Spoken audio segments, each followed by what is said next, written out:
आपल्याशी काही मनातलं बोलावं, अशा अवस्थेमध्ये आपल्याला आपल्या घरातलं काही बोलावं, याच्यासाठी म्हणून मी उभा आहे. एक कळकळीची विनंती आहे आपल्याला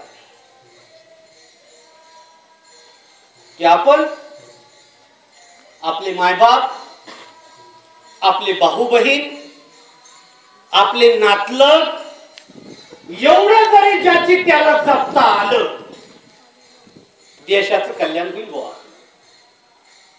काय म्हणालो मी माझे मायबाप, माझे भाऊ बहीण, माझा गोतावळा एवढं जरी मला शहाणं करता आलं, एवढ्याच्या जरी कल्याणासाठी मला झटता आलं, मी ढिगभर लोकांची गोष्ट नाही सांगत.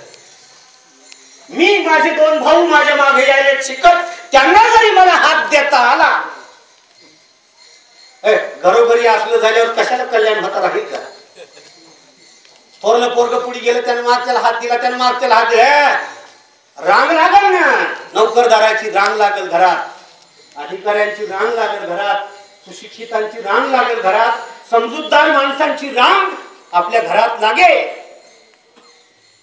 परंतु जो पुढे गेलाय तो मागे यायला तयार नाही, हे मोठं दुर्दैव आहे. जो पुढे गेला तो मागे वळून पाहायला तयारच नाही, गावाकडे यायला तयारच नाही. नोकरी लागली, शहरात घर बांधलं, झालं, त्याचा गावाशी संबंध नाही, त्याचा गावाशी संपर्क नाही. मागे कुणी शिकायले का, कुणी आरडायले का, कुणी बोंबलायले का, कुणी येऊ द्या म्हणायले का, कुणी फीस भरा म्हणायले का, कुणी किलोभर ज्वारी घेतो का म्हणायले का,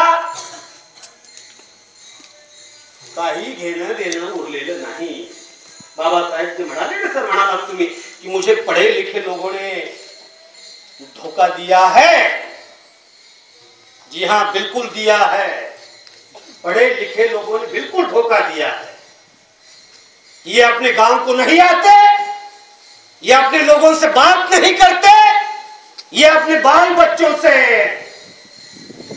बाहर देखना नहीं चाहते. बाहेर बघायला डोळेच नाहीत आपल्याला.